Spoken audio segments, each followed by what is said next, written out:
दोस्तों my simple guide में आपका फिर से स्वागत है। दोस्तों जैसा कि आप सब लोग जानते हैं कि माई सिंपल गाइड चैनल पर आपको आपके पीएफ अकाउंट से जुड़े सभी लेटेस्ट अपडेट मिलते रहते हैं। साथ में पीएफ अकाउंट से जुड़ी समस्याओं के हल के लिए भी वीडियोस आपको माई सिंपल गाइड पर देखने को मिल जाते हैं। तो अगर आप इस चैनल पर नए हैं और माई सिंपल गाइड को आपने अभी तक सब्सक्राइब नहीं किया है तो सब्सक्राइब जरूर कीजिएगा और प्रेस कीजिएगा बेल बटन को, ताकि फ्यूचर में जब भी मैं ईपीएफ अकाउंट से जुड़ी कोई भी नई अपडेट डालूं तो उसका नोटिफिकेशन आपको तुरंत मिल जाए। क्योंकि अगर आपका भी एक पीएफ अकाउंट है तो पीएफ अकाउंट से जुड़े सारे नए अपडेट्स जानना आपके लिए बेहद ही जरूरी है, ताकि इमरजेंसी में पैसों की जरूरत पड़ने पर जब आप अपने पीएफ अकाउंट से पैसा निकालने जाए तो आपको किसी भी प्रकार की समस्या का सामना न करना पड़े। दोस्तों आज की वीडियो में हम डिस्कस करने वाले हैं आपके पीएफ अकाउंट से रिलेटेड अलग अलग क्लेम फॉर्म्स के बारे में। हर महीने आपके एम्प्लॉयर द्वारा आपकी सैलरी से जो पीएफ काटा जाता है उसे आपके एम्प्लॉयर द्वारा 3 पार्ट में डिपॉजिट किया जाता है, एम्प्लॉइज कंट्रीब्यूशन, एम्प्लॉयर कंट्रीब्यूशन और पेंशन कंट्रीब्यूशन में। तो आज की वीडियो में हम बात करेंगे अगर आपको इन तीनों पार्ट्स में से अगर आपको अपने एम्प्लॉयर कंट्रीब्यूशन या फिर एम्प्लॉय कंट्रीब्यूशन से पैसा निकालना है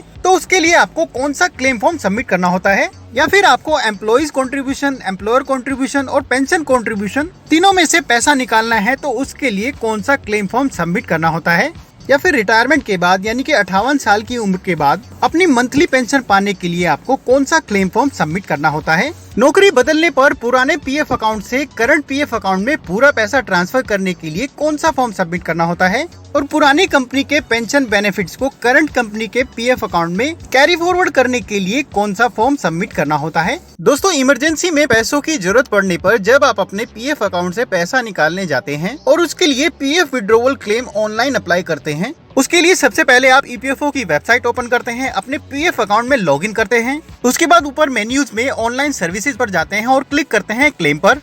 उसके बाद अपने बैंक अकाउंट नंबर को वेरीफाई करने के बाद प्रोसीड टू ऑनलाइन क्लेम पर क्लिक करते हैं।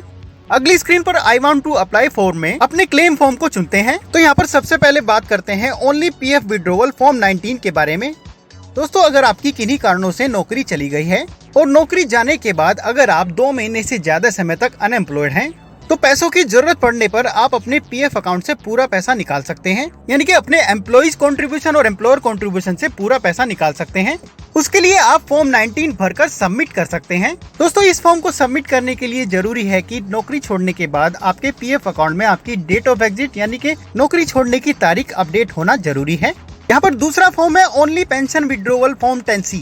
इस फॉर्म को फॉर्म 19 के साथ सबमिट किया जाता है, यानी कि कंपनी छोड़ने के बाद अगर आप 2 महीने से ज्यादा समय तक अनएम्प्लॉयड हैं और आपके पीएफ अकाउंट में आपकी डेट ऑफ एग्जिट अपडेटेड है तो आप फॉर्म 19 के साथ फॉर्म 10C सबमिट कर अपने पीएफ अकाउंट के एम्प्लॉइज कंट्रीब्यूशन और एम्प्लॉयर कंट्रीब्यूशन के साथ पेंशन कंट्रीब्यूशन को भी निकाल सकते हैं। दोस्तों यहाँ पर आपको ध्यान देना होगा कि इस फॉर्म को सबमिट करने के लिए यानी कि अपने पेंशन कंट्रीब्यूशन को निकालने के लिए ये जरूरी है कि आपका टोटल सर्विस पीरियड 10 साल से कम और 6 महीने से ज्यादा होना चाहिए। यहाँ पर आप देखेंगे तीसरा फॉर्म है मंथली पेंशन फॉर्म 10D। इस फॉर्म का इस्तेमाल आप रिटायरमेंट के बाद यानी कि 58 साल की उम्र के बाद अपनी मंथली पेंशन पाने के लिए कर सकते हैं, बशर्ते आपका टोटल सर्विस पीरियड 10 साल से ज्यादा होना चाहिए। चौथा फॉर्म जो आप यहाँ पर देखेंगे वो है स्कीम सर्टिफिकेट फॉर्म 10C।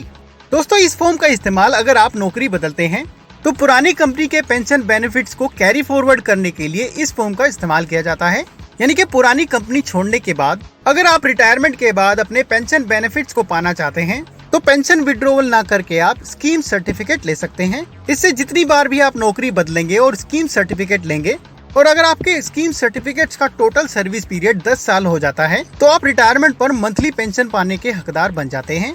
यहाँ पर पांचवा और आखिरी क्लेम फॉर्म जो आपको दिखाई देगा वो होगा पीएफ एडवांस फॉर्म 31।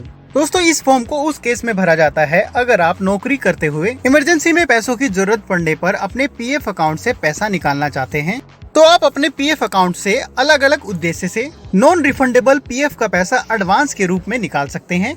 दोस्तों इस फॉर्म को भरकर आप अलग अलग कंडीशंस में बिना नौकरी छोड़े अपने पीएफ अकाउंट से 90% तक पैसा निकाल सकते हैं। दोस्तों इन सारे पीएफ विड्रॉवल क्लेम फॉर्म्स के अलावा अगर आप नौकरी बदलने पर पुराने पीएफ अकाउंट से पूरा पैसा करंट पीएफ अकाउंट में ट्रांसफर करना चाहते हैं तो उसके लिए आपको फॉर्म 13 सबमिट करना होता है। ऑनलाइन फॉर्म 13 सबमिट करने के लिए आपको जाना है ऑनलाइन सर्विसेज पर और क्लिक करना है 1 member 1 EPF account transfer request पर।